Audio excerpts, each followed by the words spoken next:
Morning or good afternoon. It's right about noon. So thank you for being here today. Please continue your lunch, and if you need to get up and get a cookie, please do so. Uh, they're pretty good. My name is Anne Marie Schneider, and I work with the Institute for Public Policy and Social Research. I also direct the Canadian Studies Center at Michigan State University. So this is definitely a topic that crosses both of my job responsibilities. I love when that happens. The title of the forum today is Oil Spills on Winter Lakes, Risk Perception, Detection, and Remediation. And I have to say that we are so impressed with the diversity of our audience today. We have at least 8 state departments represented here. And I believe there are about 18 state departments. So that's pretty outstanding. And of course, we have industry and the policy and research communities in our audience as well. So it just really goes to show how this topic really spreads across a number of disciplines, several different ways of looking at this issue and looking at various perspectives on this. It has a lot of width and depth as well as complexity. So as is IPSR's mission, we're going to be looking at the research on this issue today. And we're not going to cover it all because there's so much going on when we look at water and oil and how they interact or what happens when they come together. So what we hope to do today is to inform your thinking and broaden your thinking on this issue or with this research, and have it be considered as you make decisions. It's important to look at this issue not only as, so many of us think this is about the Great Lakes, right? This was brought about by Line 5. Raise your hand if you know anything about Line 5 or have heard that. Okay. And so that started a conversation. Probably previous to that, we've had several news flashes that have brought this to our attention. It's important to realize that this isn't just a local issue. It's not just a state issue. These kinds of problems, oil spills and so forth, are happening across the globe. They're happening in the Gulf of Mexico. They're happening in the Arctic. And so we're very interested to know about what kinds of research you're hearing about and what's your thought. What have you read about these things? So we hope to have a really robust discussion after our presentations today. So we partner with universities, again, across the globe and research institutions, and looking at this problem, examining what happens when these two ingredients, water and oil, come together. What are the best management practices? What is the actual and plausible, what are the actual plausible scenarios when something happens, What does a remediation plan look like? Because we know that where there is water and where there is commerce, you'll have oil. You will likely have oil.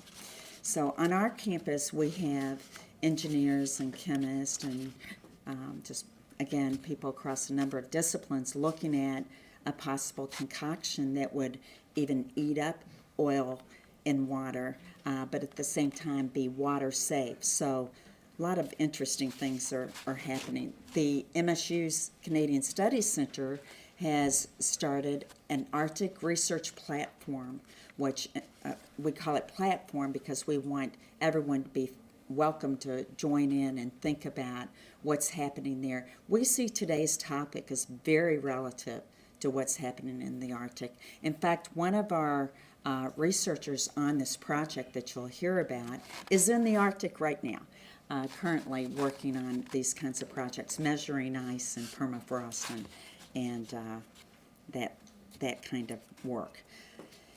3 of our panelists, or actually Grant Gunn, who is in the Arctic, and Michelle Ruddy, are both Canadian and have joined MSU from Waterloo, the University of Waterloo. Unfortunately, or fortunately, Grant is in the Arctic, and unfortunately, Professor Ruddy is ill. She has the flu, and she's a young mother with a baby and has the flu. Can you imagine that? So we let her off the hook today, but I want to be sure and recognize her because she has contributed, as well as Grant has contributed so much to this project, and you'll hear a little bit more about their piece of the work as we go through the presentations. So thank you for being here. Here's what's going to happen. I'm going to introduce all of the panelists and then take a seat, and they will give their presentation. It'll take about 10 to 12 minutes, maybe a little bit longer since we're missing Professor Ruddy. And then afterwards, I'm going to come out and I'll bring the microphone with me, and we can have a Q&A. And again, we want comments, we want discussions, we want to really hear from you. We know that there's much more research to be had in this area. So much more thought is needed. So thank you for stepping up and being a part of the forum. Let's begin with an introduction of Professor Bessette. No, over there. Yeah. Over here. Doug Bessette is an assistant professor in the Department of Community Sustainability at Michigan State. He received his PhD in geography from the University of Calgary in Alberta, Canada, and his Master's of Science right here at MSU. So spent a couple of years in the U.S. Army prior to getting his undergraduate degree. That's going to be a different story, right? And is very focused on research relative to value-focused thinking and how do stakeholders do their decision-making. We also have joining us today Vlad Tarbar, to my right, who is a professor in the Department of Civil and Environmental Engineering at Michigan State. He received his PhD from Rice University in Houston, Texas, and teaches courses on environmental transport and unit processes. He has a research lab that looks at, think about oil, water. He looks at emulsion separation, virus removal by porous membranes, and catalytic membrane reactors. We're going to learn a little bit about that today. Thank you for being here. I had mentioned Professor Ruddy, and you'll have her bio there in front of you. The reason I want to point out those two professors is not only to acknowledge their work here, but we're going to post all of the presentations as well as the biographic sketches on our website. And we're filming this forum through Impact Media as a partner of IPSRS. And that takes about 2 weeks for that video to go up. But these materials are resources for you in your offices as you continue your work. You can refer to these presentations and refer to that video at your leisure. And so you could also look at these panelists and the people who've done this research as people you might confer with as you think through your strategies. So let's begin with, let's first introduce Robbie Richardson. Dr. Richardson is an associate professor in the Department of Community Sustainability at Michigan State and is more known as an ecological economist. His research is focused on sustainable development. He studies decision-making as well, decision-making about the natural resources and the value of ecosystem services. He looks at the trade-offs in decision-making about environmental management in southern and eastern Africa. Just about everyone here has some sort of international work to their credit. And so Dr. Richardson has been in southern and eastern Africa, Central America, Southeast Asia, and of course the United States. So again, it's a pleasure to have all three of you here. And Doug, would you like to begin? Thank you.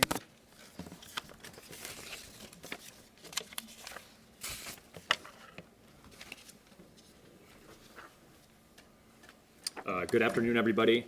In case it wasn't clear, I did get my PhD in Calgary, but I actually am from Michigan. So Don't count me as a Canadian. It's really exciting to be here, and I want to thank you all for being here. I've worked across a lot of different contexts, and none of those contexts have garnered the amount of attention and perhaps the controversy attached to this one. I've had a lot of conversations with reporters over the last month, and that's both been a fun experience and a learning experience as well. And so it's fun, and it's great to see so many people here for this. So I'm going to be giving a brief overview of the project, and then I'll give another brief introduction to Line 5. Most of you will likely know a lot about what I'm talking about, but for those of you that don't, maybe we'll learn a little bit together. And I'll identify some areas of limited research and the research questions that really drove this project. Again, I'm not the PI on the project. It was Grant Gunn, but because he couldn't be here, I'm kind of tasked with giving a project overview. So again, I'll start with that overview, and then Dr. Tarabara will talk about detection and remediation of spills under ice. And then I'll come back and talk about community impacts and risk perceptions.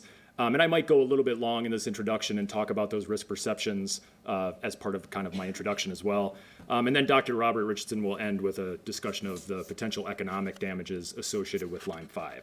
And then hopefully we have time for questions and some discussion. So Line 5, it was built in 1953. It transports just over about 500,000 barrels per day of light crude oil and natural gas liquids through what we call the Lakehead system, the Lakehead system. That enters Michigan and Superior, Wisconsin, and then travels across the Upper Peninsula down toward the Straits. When it reaches the Straits, it splits into two 20-inch pipe parallel lines that run across the lake bed of the Straits, and those cross at anywhere from depths of 100 feet to 270 feet. So it's not a horizontal pipeline, it runs along the base of the Straits. And despite that crossing representing only about 1% of the pipeline's overall length, it's only about 5 miles in length, and the overall pipeline is about 645 miles. It is, of course, what brings us here today. It's the source of controversy. It's what we need to make decisions about. What does Line 5 include? So it transports about 2,000 barrels per day of propane to the Upper Peninsula. That's about 35 to 65% of the Upper Peninsula's demand. It should be noted that propane doesn't actually cross the Straits. That is offloaded from the pipeline before the pipeline reaches the Straits. It also carries about 33,000 barrels per day of crude oil that's transported to Marathon's Detroit refinery, and there that oil is upgraded into petroleum, which we then use in our vehicles. But the vast majority of the products that are in Line are transported into Michigan and then leave Michigan and return to Canada, where they're refined in Sarnia, Ontario. So about 94% of those contents travel through Michigan and end up in Sarnia, Ontario. Now, of course, once they're there, they're refined, and much of those products do actually come back to Michigan, but it's trickier to identify how much exactly. Of course, we know that recent events, particularly those anchor strikes that occurred last April, and the pipeline's old age, and no offense to those in the audience that are perhaps 65 years old, but there's some concerns about safety and potential spills. So, I thought that was a good joke. Maybe, okay. Anyway, I'm working on my material, right? My students would have laughed at that joke, but they just want an A, I'm sure. So just a brief timeline. Again, a lot of this is probably review for some of you, but for hopefully for some it's not. So back in 2016, the state selected Dynamic Risk to conduct an independent risk analysis of Line 5. In September of 2017, the state commissioned an academic panel to review Line 5's risk. That ended up being Michigan Tech up in the UP. In October of 2017, Dynamic Risk completed an alternatives analysis for the Straits pipeline, and I won't go into those alternatives, but we could talk about that later if you'd like to. In April, then we had the anchor strike, so that strike not only dented the pipeline, but it also resulted in a leak of about 600 gallons of dielectric fluid, and it actually severed two 46,000 volt transmission lines, so it was a pretty serious incident in the Straits. In July of 2018, Michigan Tech submitted their independent risk analysis to officials. And then in October of 2018, there was an agreement reached to build a utility corridor beneath the lake bed. In that same month, the Coast Guard designated the Straits a no-anchor zone, again in response to those anchor strikes. In December, of course, Governor Snyder signed a law creating the Mackinac Straits Corridor Authority to oversee construction of a tunnel. That tunnel was projected to cost anywhere from $350 to $500 million and take anywhere up to 5-7 years to build. Of course, in January, we had the inauguration. Governor Whitmer was elected and inaugurated, and we also had the Ray compressor fire occur, which raised concerns about heating fuel across the state. It should be noted that Michigan actually has the largest natural gas reserve in the country, so we were never really at risk of running out of natural gas. It was really we didn't have the pressure to get that natural gas to where it needed to go. And I was also lucky enough to have the CEO of Consumers tell the story about what happened at the Ray compressor. It's kind of a heroic, great story. So if you ever get a chance to hear her tell that story, it's pretty entertaining. Then in March 28th, I believe, the Attorney General released a 24-page opinion arguing that Governor Snyder's law was unconstitutional. And again, I won't get into that, but we could talk about that as well if you'd like. And on that same day, the governor barred state departments from doing anything more related to the law. And then earlier this month, the federal judge ruled that the Great Lakes Oil Spill Prevention Plan was insufficient. So there's been quite a bit of action and controversy and decision-making going on with regard to Line 5. And yet, despite all of that, there remains a few areas in which there is limited research, and that's really what brought this team together. Maybe you couldn't tell from the introduction, but there are physical scientists on their team, and there are social scientists on this team, and we both kind of selected our own areas, and that's what we've been focusing on. The first area that required more research is in ice modeling and the detection of oil spills during winter and under ice. So some of the previous studies that have been conducted on Line 5 and possible spills did not consider the possibility of a rupture of Line 5 during the winter season. And some of those studies explicitly state right in there that they did not consider it either because the research didn't exist or they didn't feel confident about their projections. That's not always the case. The dynamic risk analysis actually did project that the extent of a spill during the winter season would be the smallest, and that would be due to that ice cover. So that's an area that we're looking at. The second area that needs more research is in the remediation of oil spills and natural gas liquids in freshwater environments. There have, of course, been spills in saltwater environments with the Deepwater Horizon and the Exxon Valdez. Now, those are, of course, completely different types of spills, but there are some corollaries and we can learn from. But the current strategies for remediation and containment, we know may not be possible if the straits are covered in ice. So that's an area that needs more research as well. We also, there haven't been too many studies that have examined spills of natural gas liquids, which we know are vulnerable to ignition and explosion, so we need to look in those carefully as well. So those are kind of the physical areas of risk and research that we need to look at. A third area is in Michigan residents' perceptions of the risk of an oil spill, particularly during the winter season. Few rigorous representative surveys have been conducted, and that was one of the impetuses behind our work here. None of those studies asked residents to consider spills during winter, which is a problem, of course, because we know that oil spills are not only low probability, high consequence hazards, and we know that people's risk perceptions tend to not align with what technical risk assessments say about those types of hazards. But we also know that this particular type of hazard, so an oil spill that occurs under ice, is not only new, unfamiliar, invisible, involuntary. It has delayed effects. All of those attributes contribute to a risk that is perceived much more, or a hazard that's perceived much more risky than a hazard that doesn't have those attributes. So we imagined that people's risk perceptions of a spill under ice would be greater than a spill that would occur in fresh water. There are, of course, also problems of trust following the Line 6B spill in 2010, and then there's just the social and environmental history of that straits area is going to increase people's risk perceptions as well. The fourth area is on the potential economic impacts of an oil spill, and I won't say anything about that. I'll leave that to Dr. Richardson. And then finally, of course, the policy implications of all this. We're not only focused on the Great Lakes, as Anne-Marie said, we're focused on what would happen if we start to pursue more oil and gas development in the Arctic. All of these findings should have relevance for that as well. So here's my last slide. So this just leads to our research questions and our methods. This is what brought us together as a team and what we've been spending the last maybe 6 months on and another few months as well. What are the current capabilities for detecting and remediating oil spills in ice-covered conditions? The second question is, how does detection time and information depend on the physical properties of the ice? So I'm sure Dr. Tarabara, and if Dr. Gunn were here, he would talk more about this. But how does that underside of that ice, if it's rough, if it's smooth, how does that contribute to the spread of that spill? It might actually keep the spill smaller than we think it might be, or might actually help extend that spill. So that's some of the work we're looking into. And then how do residents and decision makers perceive the risk of Line 5? oil pipelines, and underwater spills more generally? And how do we communicate those risks and capabilities? And one of the things that I'm interested in is how both the operators of the pipeline and state agencies, academics, teachers, how we can all communicate about this risk more effectively. And also, can we make sure that if we do increase our capability to clean up a spill or remediate a spill, do we see risk perceptions kind of follow? So if we are not able to clean spills up, we would expect risk perceptions to be high. But if we're able to figure out some really effective means of cleaning up those spills, we would like to see our risk perceptions decline. That doesn't always occur. We've seen over decades of history that, particularly with nuclear power, that doesn't necessarily happen. But that's what the goal is, of course, is to try to make those two things align.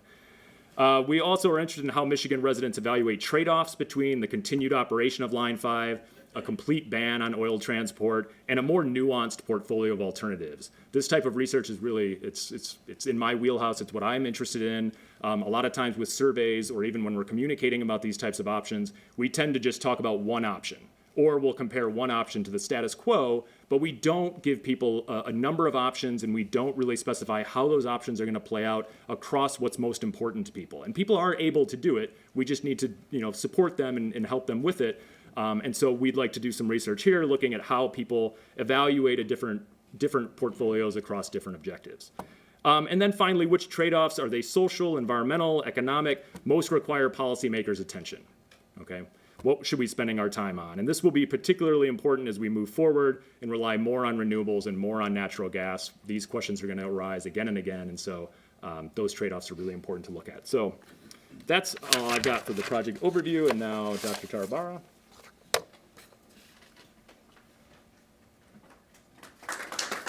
I'll be back. Good afternoon, everyone. I'm very happy to be here. So I'd like to thank Anne-Marie, thank my colleagues on the project and everyone in the audience. So I'm an engineer on the team. I represent the engineering physical sciences part of our group. So Grant Gunn is natural geographer. Our PI, unfortunately, he couldn't be here. So I'll speak a little bit to both my work and his work and how they relate one to another, but also to the bigger picture of what we try to do in the project. I'm much less familiar, clearly, with Grant's work than with my own, so I'll try to do my best. I have his slides, and we've talked a lot with Grant over the last few months, so I'll try. So I'm an environmental engineer, and we work with oil and water a lot. We have samples of crude, which was spilled in the Gulf of Mexico in 2010. Shipped to us by NOAA. We have samples of the surfactant that is sprayed over the spill to disperse it. So we have all these materials in our lab, and the question we ask is what happens with oil when it gets into water? And common wisdom goes they don't mix, but they do. If you put sufficient energy, like wave energy, into this mix, oil will get into very small droplets, and it will be very difficult to take this oil out. We have good technologies to take large blobs of oil. It's basically just we skim it. It rises to the surface, we skim it. But when the droplets become small, and they do because of the weathering of the oil spill, then it becomes a problem. They're too small to rise to the surface quickly enough, and so they remain in water. And this oil is toxic to aquatic life. And then, of course, if it gets to the shore, it pollutes the shore, and there are all kinds of negative impacts. So we are worried about that. My initial interest in the subject dates back to maybe 2013. We had NSF, the National Science Foundation project, funded with us, Singaporeans, Turks, and the French, and looking at generally formulated question of how global commercial activities affect our water resources. We can have, for example, pump oil by pipeline, or we can ship it using a tanker, and a tanker can break up like Exxon Valdez, or pipe can burst. And the question is, all right, so what kind of technologies do we have at our disposal to remediate those environmental risks? And what's the best life cycle assessment sort of balance we have, and what technologies are needed? And so I was very excited to join this project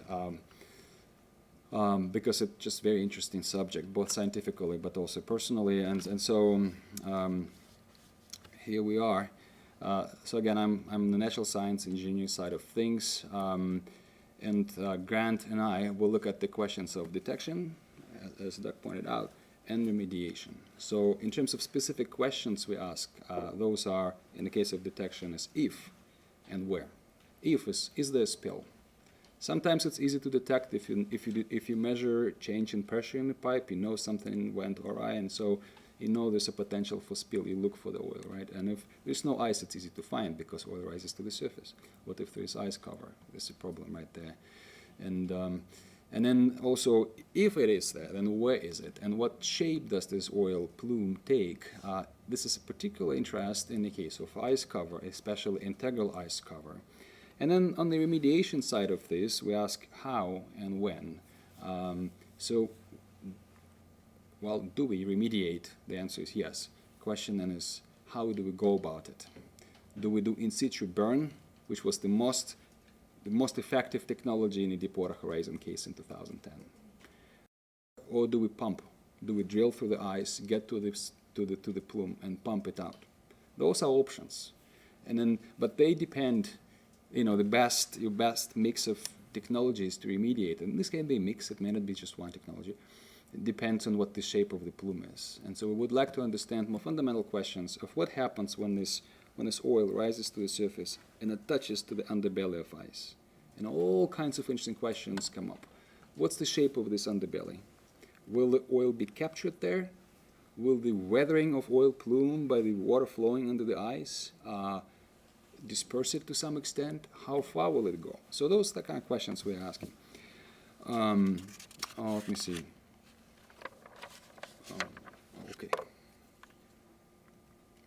And this is just very brief, kind of qualitative overview. I'm not going to dive into too much technical detail. I hope to give you sort of a kind of general perspective of what we're trying to accomplish, what our way of thinking is, what kind of questions we're asking, and how we plan to go about answering those questions. Just very general overview.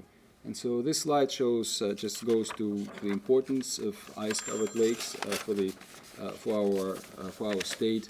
There are transportation ramifications for transportation because ice-covered lakes is just a way to transport goods. So major economic impact that ice has on that. Also implications for water quality, with ice cover being much less present now than decades ago.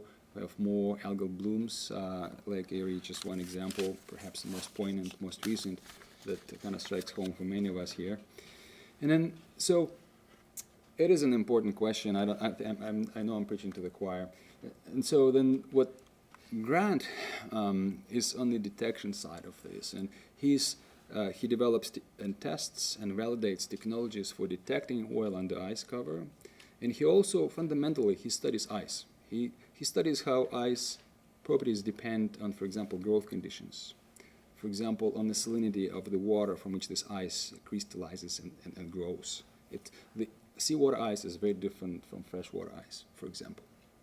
And then the properties of the ice are functions of how deep you go in the ice. So the ice at the very surface is very different from the ice closer to the water-ice interface. So this is what Grant studies. And in particular, he is an expert in detection technologies. And if you look at what this slide shows, is how we're moving away from in situ measurement of ice, where you simply go to the lake and a drill and you get a core out, and then you study this ice, what the properties are, how thick the ice is, and so forth. We move more towards remote sensing.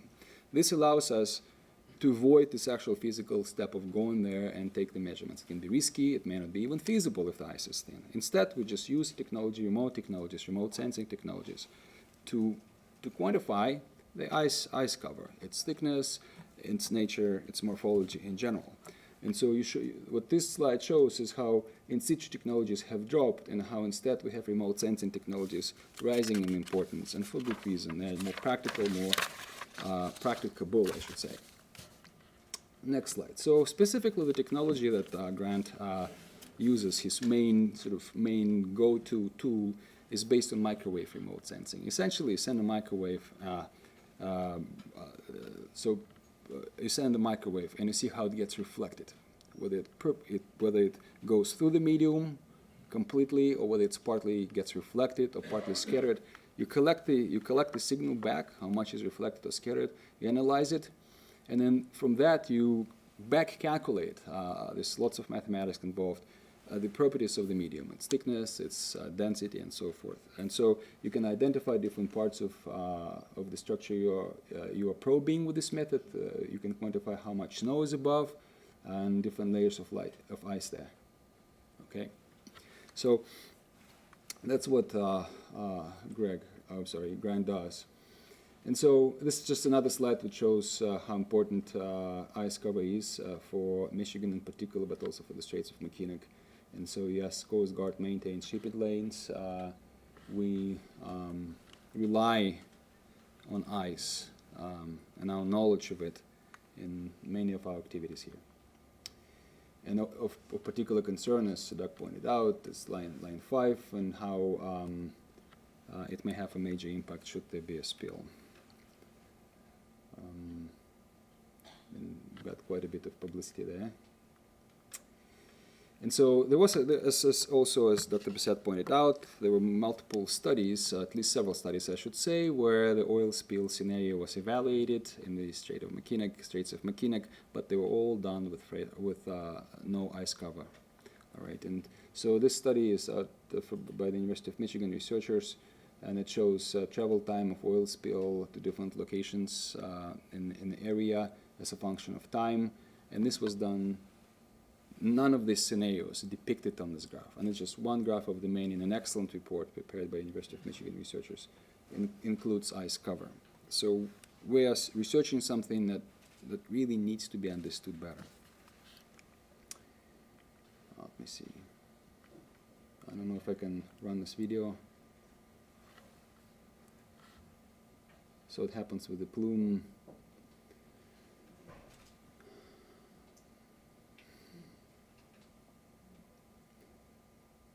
And so the pink line is the shore impact. And again, this is in the absence of ice. So Mackinac to your right. Is that correct? Mackinac Island, yeah. Right. And so so back to kind of nitty-gritty of what we're trying to do in terms of research questions that we're asking. The first one is, how does this morphology of the ice underbelly impacts oil fate? And here's an example. So you go to, let's say, Meijer, okay, or grocery store, and you buy eggs in a carton, right? And then, so imagine this shape of a carton, egg carton, right? And imagine it floods in a particular location. Because each of these dimples or depressions or recessions where each egg sits is exactly the same as every other depression or dimple, right? You can imagine, and when this shape floods, the flood will be more or less circular, right? It will spread in all directions more or less the same way. But that's because every dimple in this egg carton is of the same size and shape. Now imagine that they're different, and that's the common occurrence with ice. The morphology is complex. You will see oil choosing preferential direction and shooting this, in a particular direction further than in other directions. So it's important to know what the shape of this ice underbelly is. Will the depressions be deep enough to catch the oil and keep it there? How will this complex morphology capture oil, and will it protect the oil from being weathered by the flow under the ice? That's one question we're asking. In terms of detection, can we actually measure the softness? Or do we really need to use one of those in situ devices, a robotic fish that goes underneath the ice and measures this in situ? Or can we actually use remote sensing, the tool that Grant is using, to quantify this morphology? And then, what happens with this oil? Will it be weathered? Will it stay in place? And how and when to remediate? It's actually an interesting question. Perhaps ice is also a blessing in a sense, in that it will immobilize the oil. Instead of oil rising and spreading into very thin film and going large distances, it will be captured and kept as a plume in one particular location. And the question is, all right, when is it time for us to actually do something about it? Perhaps we can wait until ice is thin enough so we can crush it and apply technologies which have been applied before, remediation of oil and crushed ice. Or perhaps we shouldn't wait for that long. We should drill and pump it out. Or perhaps we should burn it in place. Again, burning was the most successful technologies deployed in the Gulf of Mexico. Let me see. And so I would like to also show a couple of slides, research results from Grant's work. So This was actually done with one of these microwave remote sensing technologies called ground penetrating radar that he's actually used. And so he's measured in this particular location marked with the red dot on the slide, thickness of ice in the Straits of Mackinac. And he validated these results with snow depth measurements, with measurements of ice thickness after withdrawing several cores in strategically kind of placed locations. And so he measured, he did his measurements along these green lines. You cannot do everywhere. Okay, you cannot just completely, measure the ice thickness at every single location. It's a question of time, it's a question of resolution, and so forth. So you need to be really kind of strategic in choosing where you measure. But then once you have these measurements, you can interpolate and you can fill the blanks. And if you do so, this is the kind of picture you get. So this is ice thickness interpolated in centimeters. So the highest is 40, the bright orange is 48 centimeters, and the dark green is 25 centimeters. You see how this ice cover thickness sort of morphs from low to high to low again values across the area that Grant sampled with his detection technologies. And then, so what we do in my lab, in environmental engineering lab, we actually built a tank. It's right there. It looks small, but it's not small. It's a very large tank. It's taller than me. Not to say that I'm very tall, but it's kind of big tank, and we have it's transparent, so we can take pictures of it from different sides. And on top we have a cap right there. You don't see it, but it's a hollow cap, and we fill it with ethylene glycol, which can be cooled to temperatures much below freezing. We circulate this and mimic the temperature regime above water in the Straits of Mackinac, and so we can grow ice from the top of this tank down.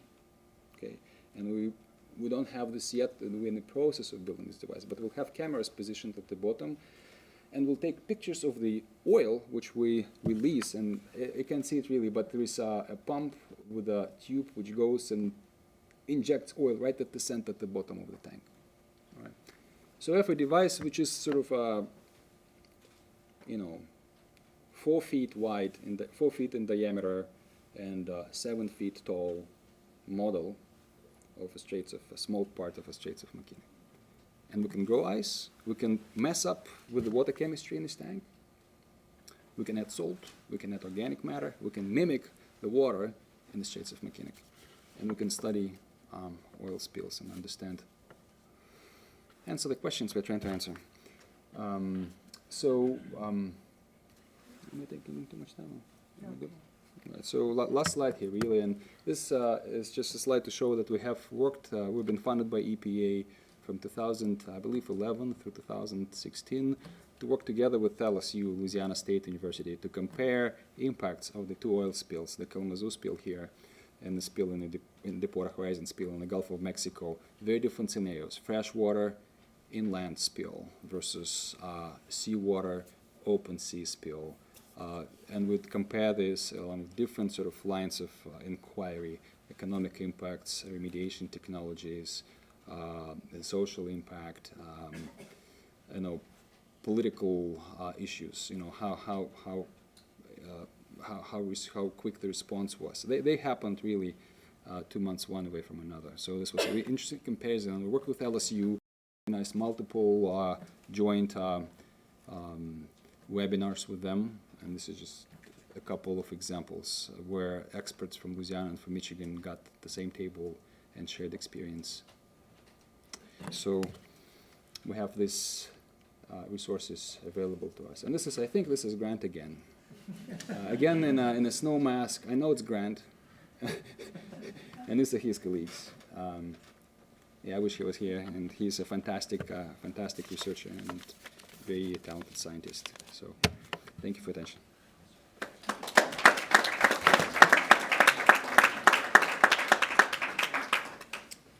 So one of the joys of being on an interdisciplinary project is you get to listen to Vlad and Grant talk about ice all the time, and it's fascinating, and I wish we had more time so that Vlad could talk more about ice, but regrettably we have to move on. So I'm just going to talk about the risk perception. So this is some data that we've already collected in the fall of last year. This was via the State of the State survey, which we call the SOSS. It's administered by IPSR. And it's done via a statewide telephone survey of adults. It's a stratified sample, so it's not a random sample. It's a sample that's purposely stratified across different strata to make sure that we get a representative survey of Michigan residents. So the survey takes about 20 minutes total. We had 955 participants in the end. 7 minutes of each survey is set aside for a core set of questions to provide background information and to monitor the public's satisfaction with existing economic conditions. And then there are modules that other researchers kind of, pay for access to, and we paid for an access to get some questions. Well, we didn't really pay because we got funding from IPSR, so IPSR paid themselves to do this in a way. To find out about risk perceptions of spills. So the surveys are stratified, the data sets are weighted to represent different areas in Michigan, so it's about as representative as you can get. So where's my clicker? So the first thing we wanted to know, of course, is do Michigan residents, are they even aware of Line 5? It seems like a basic question, but we've all talked about this anecdotally, but we didn't really have any information about whether or not Michigan residents actually knew about Line 5. So we just asked them, are you aware of Line 5? And we found that about 60% of Michigan residents are aware of Line 5. And we've had debates about whether or not that's a lot or not. People have asked me like, oh, well, do you think that's a lot? I think it's a lot. It's an invisible pipeline. It's underwater. There's really no reason for you to necessarily know it exists. We don't tend to think about all of our other pipelines in the state, but there are pipelines all over the place. So the fact that, 3/5 of Michigan residents are aware of Line 5, I think is pretty telling. But it's not just enough that you're aware of Line 5. Do you actually know anything about Line 5? So we asked people, what do they know, or do they consider themselves knowledgeable about Line 5? And we found about 1/3 of Michigan residents report being at least moderately knowledgeable about Line 5. So people that were unaware of Line 5, we didn't include here, so they're considered not at all knowledgeable. And then of the people that were aware, it was a higher percentage. So overall, about 36% of Michigan residents feel like they know some stuff about Line 5. So again, I think that's pretty good, actually. Then we wanted to know about their level of concern. This is probably more important with regard to Line 5 spilling oil into the Straits of Mackinac. So we asked the people that were aware of Line 5, so that's what this data represents. Of those individuals that were aware of Line 5, 2/3 indicated that they had high to extremely high levels of concern. So if you know about Line 5, chances are you're concerned about Line 5, which again is not necessarily a surprise to us, but we just wanted to make sure that we could validate that. 7% said they had no concern. And then we also asked people that weren't aware of Line 5, their level of concern about underwater oil pipelines in general. And we found about the same type of percentage. So 65% of Michigan residents reported being highly concerned about oil spills in the Great Lakes more broadly. Okay.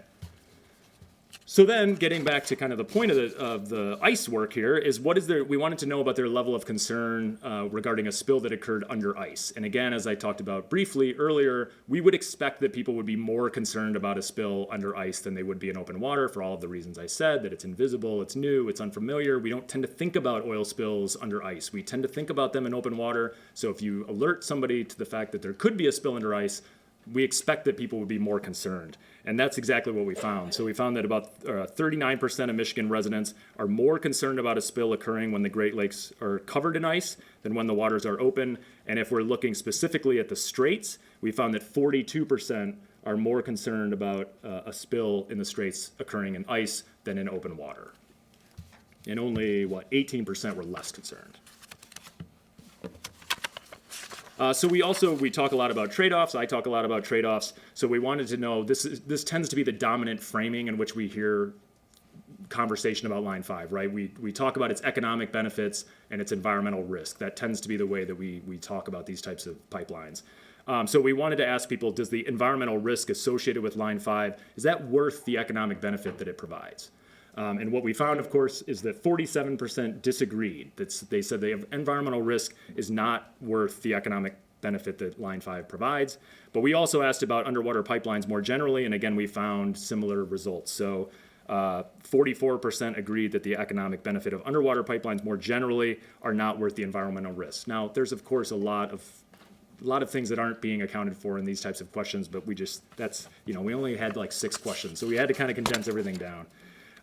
What we also expected to see is that this would be pretty divided along party lines, and of course it was, right? So with regard to the environmental risk and economic benefit, Democrats, 67% of Democrats said that it was not worth the environmental risk. Only 26% of Republicans said the same. So again, that wasn't necessarily hugely surprising. We did also ask what we should do with Line 5. Should we shut it down? Should we replace it? Should we just allow it to continue operation or be left as is? And here we found 52%. So a majority of Michigan residents believe that Line 5 should be shut down and replaced. Whereas only a quarter of residents wanted it permanently shut down. And again, we expected this to be down party lines, and this was even more distinct along party lines. So 3% of Democrats thought the pipeline should be left as is, whereas 47% thought it should be permanently shut down and not replaced. And then when we asked Republicans, 30% said that we should leave it as is, and only 5% said that it should be permanently shut down. So again, these results aren't necessarily hugely surprising, but we just hadn't seen any really just representative, rigorous surveys done to this point, and so we wanted to make sure that what we were thinking is the case was actually the case, and of course it was. And so this is some next steps. So this is kind of an exciting thing that we're going to get to do, I think, in June. The U.S. Coast Guard invited us to go up to the Northern Michigan Area Committee and both report on some of the results, and by then we'll have even more results, so more interesting things to talk about, and present results and also collaborate with folks, and we have intentions of working with other universities and stakeholders in this process. So that's a real quick rundown of the State of the State survey results, and I think Robbie's up next to talk about the economic benefits. Thank you. Good afternoon. It's a pleasure to be here, and again, we're pleased to have your interest in this topic. My training is in natural resource economics, and I led a study of the potential economic impacts of an oil spill in the Straits of Mackinac with the support of a PhD student, Nathan Brugnoni, who works with me. The objectives were just to do that, to estimate the potential economic damages of an oil spill from Line 5 at or near its crossing at the Straits of Mackinac.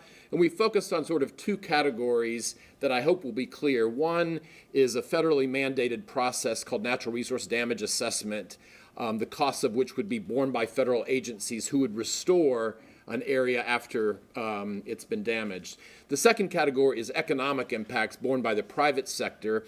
And we wanted to look at specific industries that might be affected. This is probably an incomplete list, but I'll briefly go through our estimates for tourism, commercial fishing, municipalities, coastal property values, and commercial shipping. We do have some qualifications, of course. We were one of those studies that did not consider a rupture of Line 5 during the winter season because of all the uncertainty that Dr. Tarabara discussed, that we hope to reduce levels of uncertainty in the future. It'd be very difficult to estimate economic impacts when we don't know anything about the possibility of containment during that season.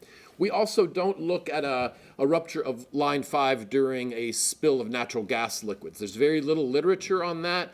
Dr. Bissett mentioned before, these kinds of events are likely to be vulnerable to ignition and explosion, but we don't have information on the economic impacts of such events. So we're looking purely at oil. And I want to acknowledge the very high levels of uncertainty. First of all, there may not be an oil spill. If there were an oil spill, we don't know how much oil would be released. We also don't know the geographic extent. So we create a scenario, but nevertheless, there is uncertainty about the scope of an oil spill in a freshwater environment where we know very little except from the Kalamazoo River event in terms of the extent of impacts. Our scenario is as follows, and I apologize to folks in the back. I'll speak clearly and describe it if you can't see the slides. But we hypothesize a technological failure of the automatic response valves at Line 5 and a delay of human response of up to 2 hours. This would result in a release of about 2.5 million gallons or nearly 60,000 barrels of oil. We hypothesized this would affect 900 miles of shoreline, of course, some more severely than others. So we identified 5 Tier 1 counties that are closest to the straits that would be impacted the most severely, and then 12 Tier 2 counties that are farther afield from where the pipeline crosses the straits. People often want to talk about a worst case scenario. I'm not sure that this is a worst case. Certainly, according to the simulations done by the Graham Center of the University of Michigan, showed possible spills reaching Georgian Bay, Saginaw Bay. Ultimately, it could flow into Lake St. Clair if undetected for a very long period. So I hesitate to use the word worst case because there's so much uncertainty about what a worst case could be, especially if we think about that summer of 2010 with the Deepwater Horizon spill and the inability to contain that for a very long period of time. Also, I want to point out that a spill would likely lead to shutdowns of the Soo locks, which I'll mention in a moment, and the straits for commercial shipping, delaying vessel traffic for possibly extended periods. How did we do our work? We got 2 primary sources of data. One very valuable source was interviewing key informants, about 30 experts who have more knowledge about these kinds of events than I do. They included engineers, conservationists, biologists, hydrologists, lawyers, administrators of municipal water systems, and many others. Second, we conducted a document review, both of federal agency reports of a variety of types, and also more than 15 peer-reviewed academic journals on the economic impacts of previous oil spills to inform our estimates. So to go through these, of course, we know the region is endowed with an abundance of natural resources that have tremendous value in terms of all kinds of natural resources that humans benefit from and treasure deeply, including freshwater fish, wildlife, beaches, and others. As I mentioned, the natural resource damage assessment process is a federally mandated process that agencies use to evaluate the impacts of oil spills on natural resources and to implement the restoration. Again, we don't have a lot of experience to draw from on natural resource damage assessments from freshwater oil spills because there have been so few of any great magnitude. So we based this very coarse economic assumption, I will admit, on the Kalamazoo River, a very different aquatic ecosystem. The natural resource damage assessment from that cleanup was about $62 million. It equates to about $775,000 per mile of affected shoreline, and we extrapolated that out to our affected region to achieve an estimate of about $700 million. Many folks have told us that this is likely very conservative because of the greater number of threatened and endangered species in northern Michigan that could make cleanup and restoration more expensive. We know that this region is a popular tourist destination, of course, across the state, attracting $24 million in direct spending and a much larger overall economic impact, supporting over 200,000 jobs. We drew upon previous studies of the economic impacts of oil spills on tourism, particularly the Deepwater Horizon spill in the Gulf of Mexico and the Exxon Valdez oil spill, both of which occurred in tourism-dependent environments, but very different contexts. We found that the duration of those impacts lasts well beyond the spill event. We estimated, again, more significant impacts on our Tier 1 counties and lesser impacts on Tier 2 counties, and we assumed that those impacts on visitor spending would decline over time as the region is cleaned up. Nevertheless, the total of our estimates in terms of present value over this several-year period of affected tourism reached $4.8 billion from the impact on tourism. Briefly, commercial fishing is certainly very important. The average dockside value, largely of whitefish, but other species as well, $10 to $12 million per year, and it supports a very important value chain of fish processing, drying, making other fish products that are actually 4 to 5 times the dockside value. So this is a valuable industry.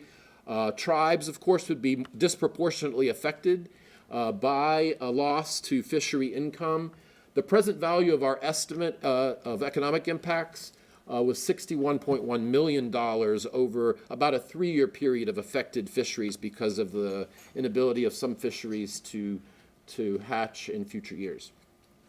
Interestingly, we learned along this process, there are several municipalities that draw drinking water and intake for municipal wastewater treatment systems from intake valves below the surface of the Great Lakes. We learned from numerous engineers that if the volatile organic compounds in oil were to enter those water intake valves, it would severely damage those facilities, potentially leading again to ignition and explosion.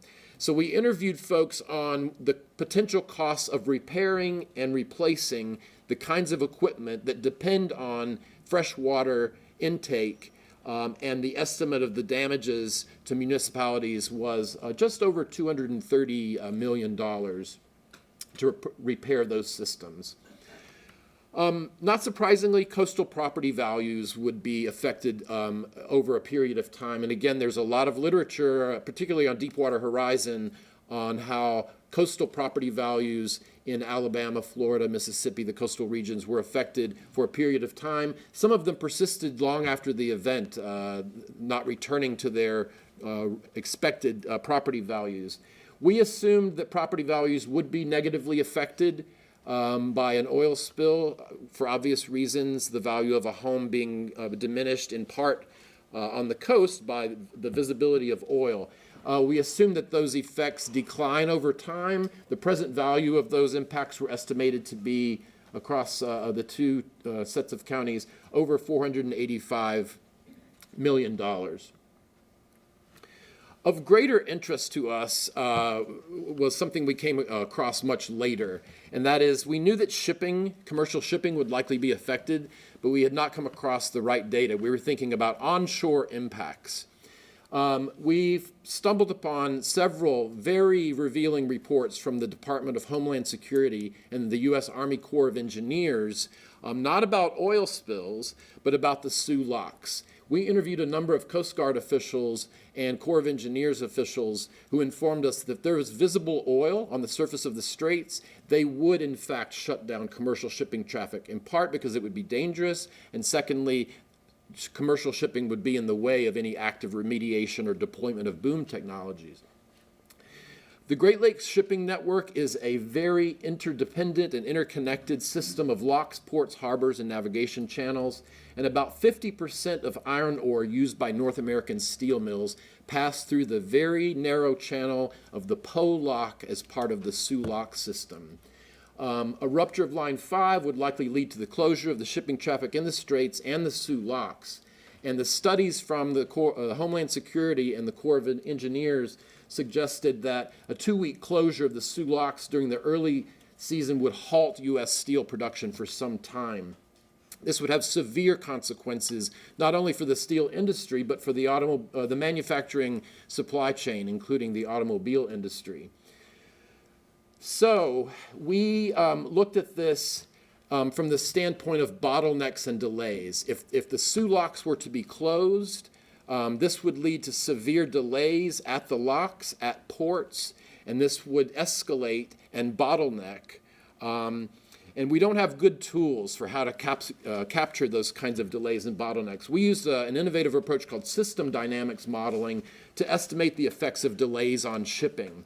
We drew directly from the data from the Homeland Security report and the Army Corps of Engineers reports on the impacts of closing the Soo Locks. And we modeled just the economic impact losses from just a 15-day closure of the Straits and the Soo Locks at $45.8 billion with a B. If that sounds striking, I would gladly direct you to those reports. Estimates from Homeland Security and the Army Corps of Engineers estimate for a 180-day closure, roughly 6 months. The economic impact to the steel industry and the upstream value chain would be $1.1 trillion. A quote from the Department of Homeland Security report, directly from that report: a disruption of the Po Lock will cause an almost complete shutdown of Great Lakes steel production. North American economies would likely enter a severe recession. This was an unexpected result for us, but again, it comes from federal agency reports themselves. In terms of winter ice cover, as Dr. Tarabara mentioned, shipping is still important during winter, and a good percentage of iron ore passes through the straits even during winter. So this does have implications for overall year-round economic impacts. So to close down, this is a summary. EPA reports that freshwater oil spills are actually far more frequent than we realize, and they're more destructive to the environment, in part because they have impacts directly to human health and the environment, and they're highly sensitive. Freshwater systems are highly sensitive to contamination. Our estimates of economic damages of a breach from Line 5 included $700 million in natural resource damages, and with the shipping, a total of over $51 billion in economic impacts. I again want to emphasize the uncertainty of this kind of scenario, but it is grounded in academic literature and in federal agencies' own data. The impacts to the economy, of course, would depend on the scale and the magnitude of an oil spill were it to occur. So with that, I will close, and on behalf of my colleagues, we want to thank you, and we have some time now for questions.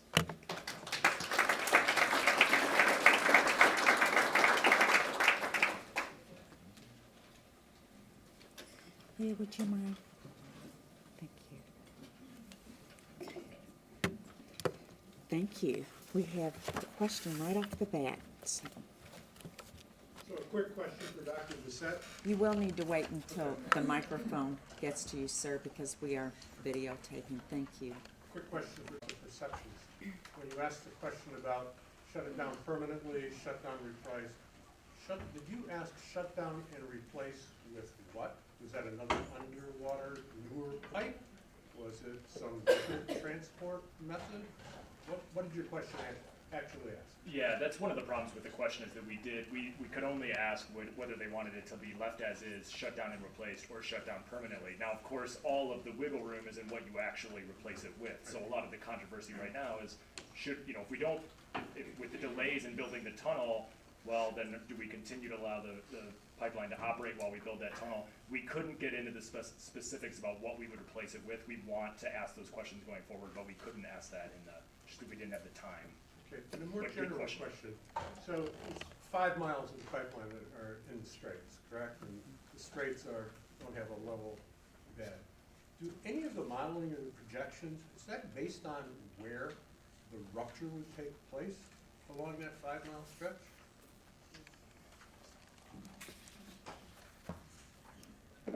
The Schwab study from the Graham Institute at University of Michigan did take into account that the location could occur at different locations along the 5-mile stretch. It also looked at different volume amounts, and the image that you might have seen from Dr. Tarabara's presentation that showed the different colors as it spread out, showed that not only the time that oil would move to those locations, but also the number of simulations that reach those places. So you're right to point out that something that occurred, a rupture nearer to St. Ignace, would behave very differently than something that happened in the center of the pipeline. But that's the only study that I'm aware of that took into account the variability and uncertainty of where a rupture might occur. What were the dates of the survey? Do you recall that? Yeah, it was. The survey was from September 23rd to December 3rd. Initially, the intent was to get that data before we actually had the election to inform the election, but just because it takes a long time to run these types of surveys, we weren't able to do that. So it's kind of in the middle of the election that we got a lot of that data. Thank you. You have a question over here in the Hello, very interesting. What does the crossing at Sarnia teach you about the crossing at Mackinac? Anything?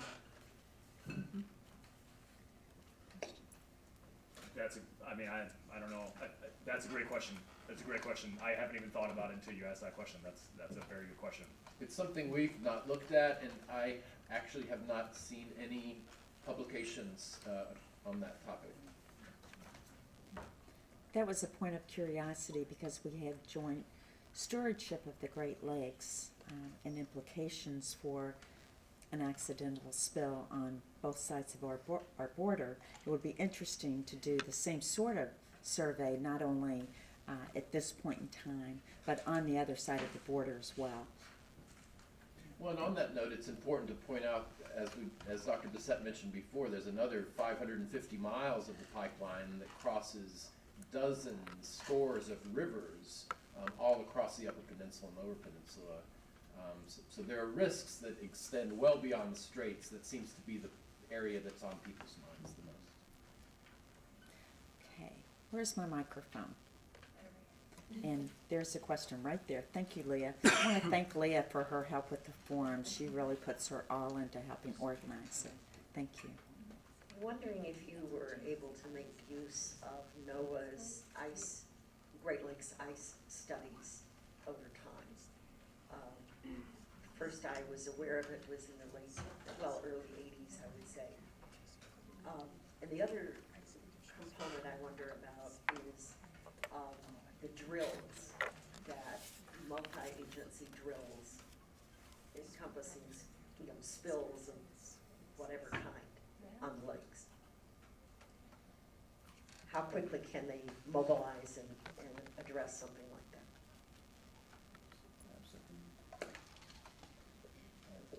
So I didn't show the slide from Grant's extended presentation, but one of the slides does include NOAA data on ice.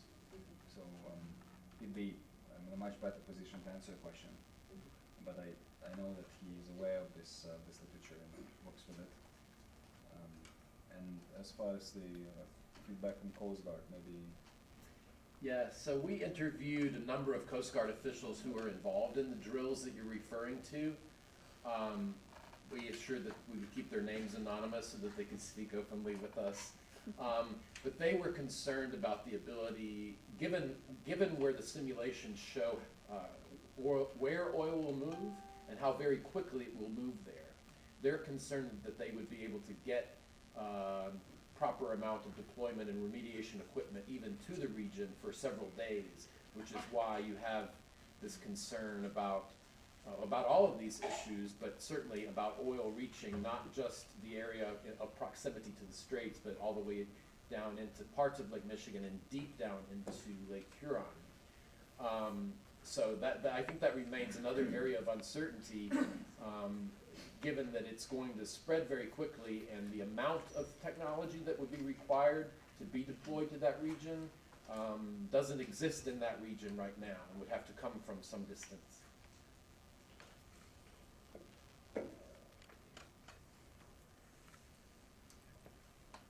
This may be a follow-up to that last question, but specifically I'm wondering how many days of the year the lake is frozen, particularly in that area, and how that might kind of help me understand what's going on. And the other question was the response time. You're getting a 2 hours. What does that actually entail for the response time? Is that actually just like flipping the switch that turns off the oil being conducted, or is that what? Is that include? Do you know how much the ice free? This is another, the question about months of ice cover is another question that would be better answered by Dr. Gunn, although I do understand that it varies significantly from year to year when we have colder or warmer winters. So there's a lot of uncertainty there as to which winters such an event might happen. The second part of your question, response time. Yeah. So there are supposedly automatic response valves that were, if such an event were to be detected, it would automatically switch off.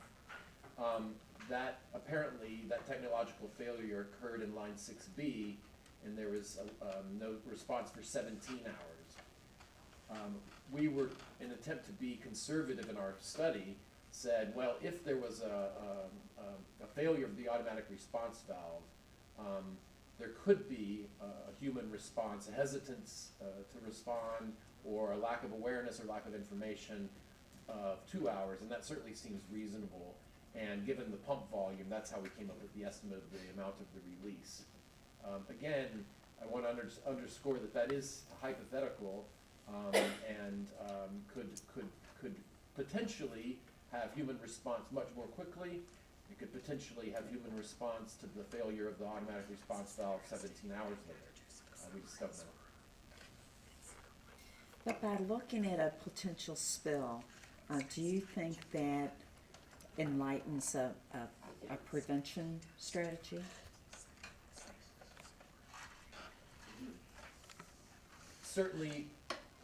It certainly highlights policy for how the automatic response valves are monitored, inspected, so that there would be no technological failure. I think that would be a first line of defense against prevention.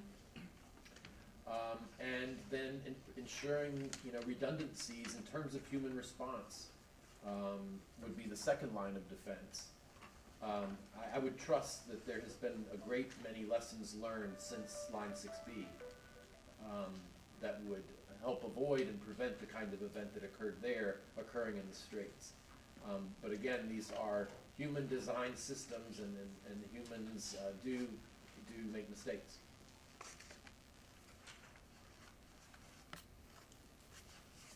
This one on the right.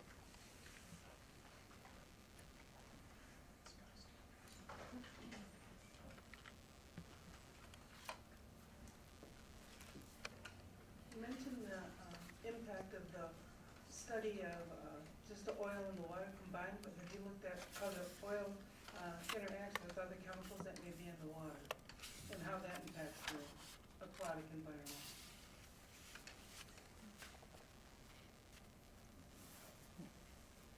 So maybe I can Take a stab. answer this question. So we haven't looked at this particular question with respect to the water chemistry in the Straits of Mackinac.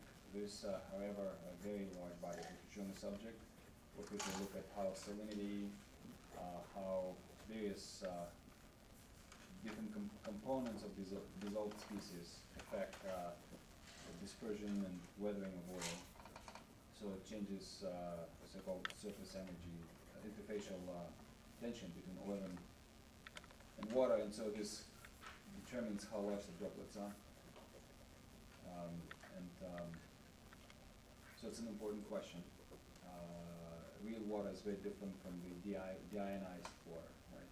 All these other components which are there, they do affect oil dynamics, including dispersion, including stability. So, a useful study would have to take this into account, for sure.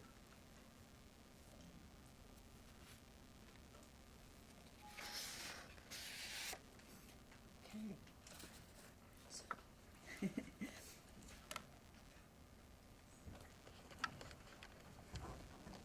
So we'll tie this up after this question if we're ready to wind down a little bit. So what research have you not been able to do that you think could best inform and enlighten public policy on this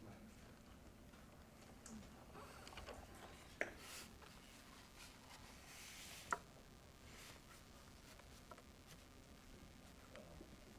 I can take a stab at that. I think that the science that we are conducting right now can help reduce uncertainty. As you heard before, we really know nothing about the impacts of an oil spill under ice and how it would be remediated. And so reducing that kind of uncertainty would certainly inform policies on how to prevent such a spill and how to remediate it if it were to occur. So I think that is an important and critical piece of research that is needed. In terms of the social science, again, we were limited a little bit in terms of the kinds of questions we could ask about risk perceptions. And on the economic side, we were certainly limited in terms of time and data.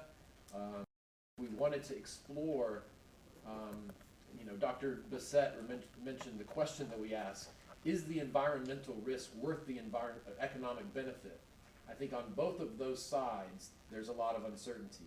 So I think the ICE research will help reduce the uncertainty about the environmental risk, and some deeper research into the environmental impacts will reduce the uncertainty about how the North American economies would be affected. I think we've just begun to scratch the surface there in terms of policy. Ultimately, I think policymakers have to reflect on that uncertainty and make decisions, but I don't know that science is going to say replace or decommission. Those are ultimately policy questions that have to be based on the best available science and with acknowledgement that there is some uncertainty. Yeah, I would just add to that. I mean, Dr. Richardson covered a lot of what I would have said, but I do think there's a large gap between what technical risk assessments find and what actually talking to people find. And so you can do a number of technical risk assessments and they can be very well done. I remember when I was reading the dynamic risk analysis, which I think was a really, really solid analysis, but they said in that study that they just didn't have the time or money to do a lot of survey work and focus group work and just kind of talking to decision makers and stakeholders. And that tends to be the case with a lot of these technical risk assessments. You also have a lot of physical scientists and engineers doing this work. And so it's hard to get social scientists to work alongside them and do that kind of, more social research.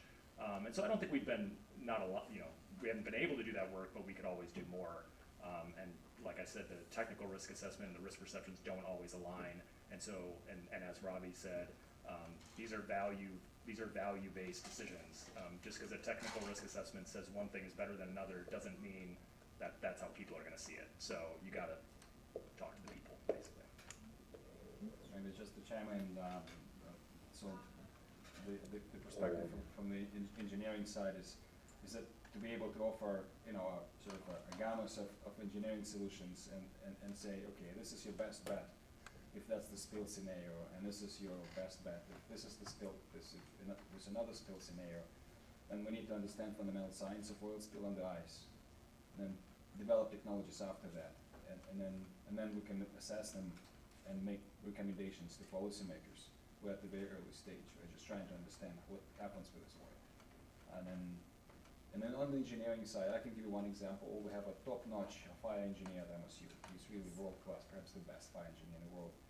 And so we're looking at potentially in situ burning. We drill into the spill, let the oil rise, and then set it on fire.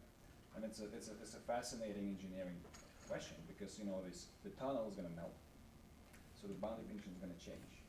So the fire dynamics will be really changing as you go. And it's a really interesting question, but for this to mature to the point of a policy recommendation and say yes, even though it's as close to the breach, it's okay to burn because there's ice around, hypothetically speaking, right? There needs to be much more experimental work done for us to be able to, in good faith, make a recommendation. So we're very early. This is less than 1 year old project. We're just barely scratching the surface. I'm talking for the maybe for Grant and for myself.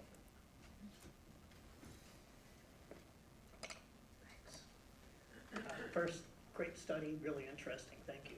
On the Great Lakes shipping, have you guys also looked at the fact if there is a leak and there's a fuel shortage or price increase in fuel and cross-border trade is affected, greater logistics, like 70% trucks in the US and 90% trucks in Canada that's hauling the freight. Have you looked at the overall supply impact on the supply chain if there is an oil leak as it would affect the fuel?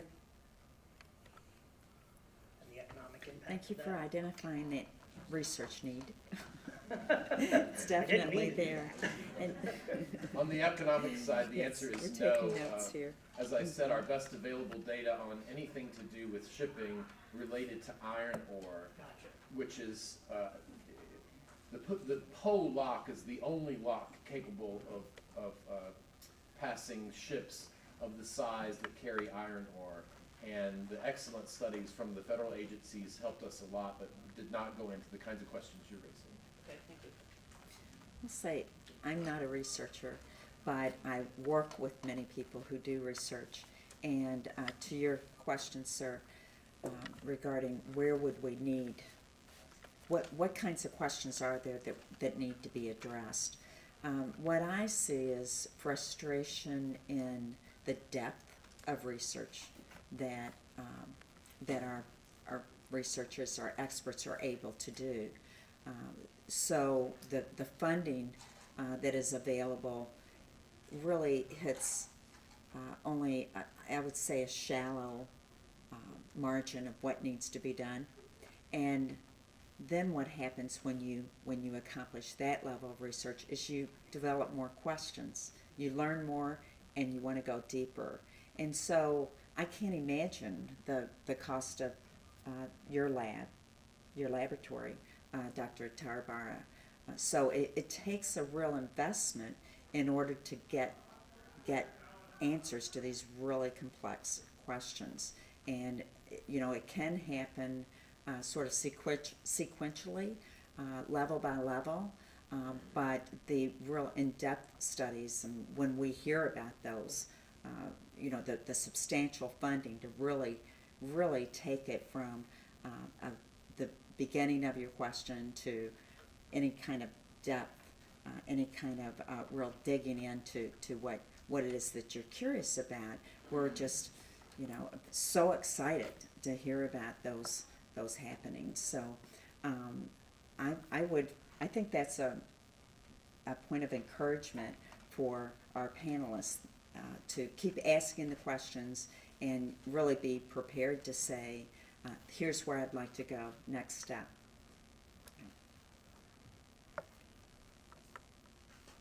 Okay. So this form, the taping and all of the presentations will be posted on the website. I'd mentioned that before. What I want to point out is that so many of the forums that we've had this year, and actually in the last 2 years or so, right now there's a lot of conversation in our policy arena regarding those topics.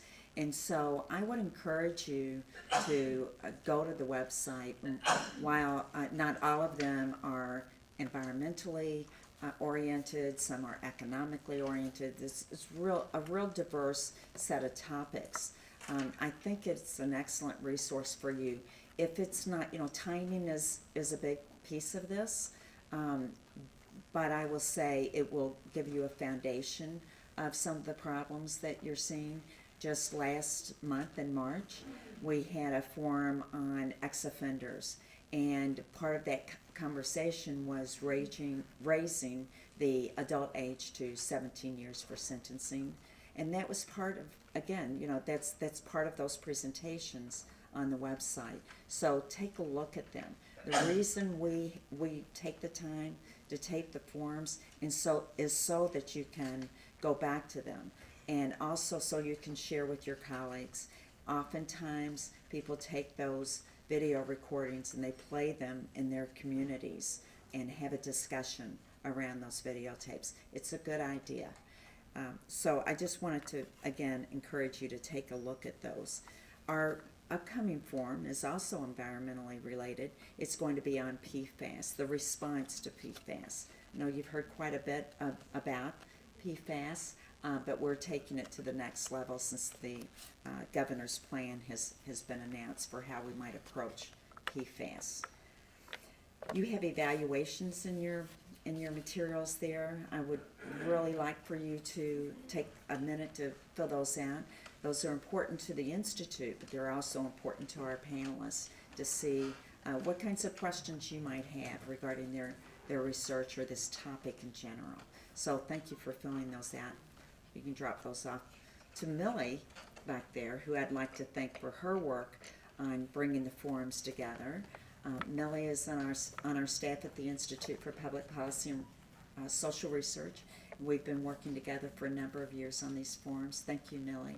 Hannah Sweeney is a graduate student with the Masters in Public Policy program at MSU and contributes to the blog on these topics.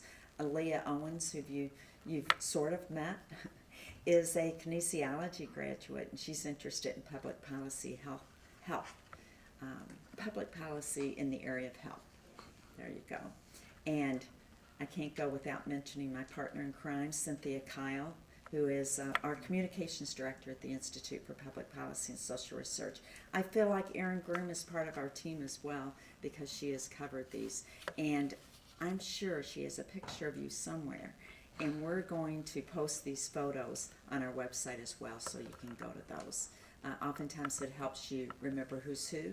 Hopefully you've made a few new connections in your audience today. And I'd encourage you to stay in touch with them on this issue and upcoming discussions. Finally, we have a legislative leadership program staff training. This isn't open to everyone. It is for staff, legislative staff. It's planned for Friday, May 10th, so very soon. And that staff training will focus on water. So I'm sure this issue will come up along with PFAS and other issues. So there are these reminder cards on the back table. Please take one. If it's relevant to you, please take one with you. Okay. Finally, I'd like to extend a thank you not only to staff members who helped pull this together. I'd like to thank you very much for being a part of this. If you're part of this audience and you've heard the presentations today, I think you definitely can be part of the solution to some of the questions or some of the issues that have come up in our conversation. Last but absolutely certainly not least, for the people who have devoted so much time, so much thought, and so much work on this topic and other related topics, our panelists, I want to thank them for trying so diligently and somewhat successfully in summarizing their work in 10 minutes, 12 minutes or less, and being willing to step up and talk with you about what they think on this issue. So could I have a round of applause for them? Thank you.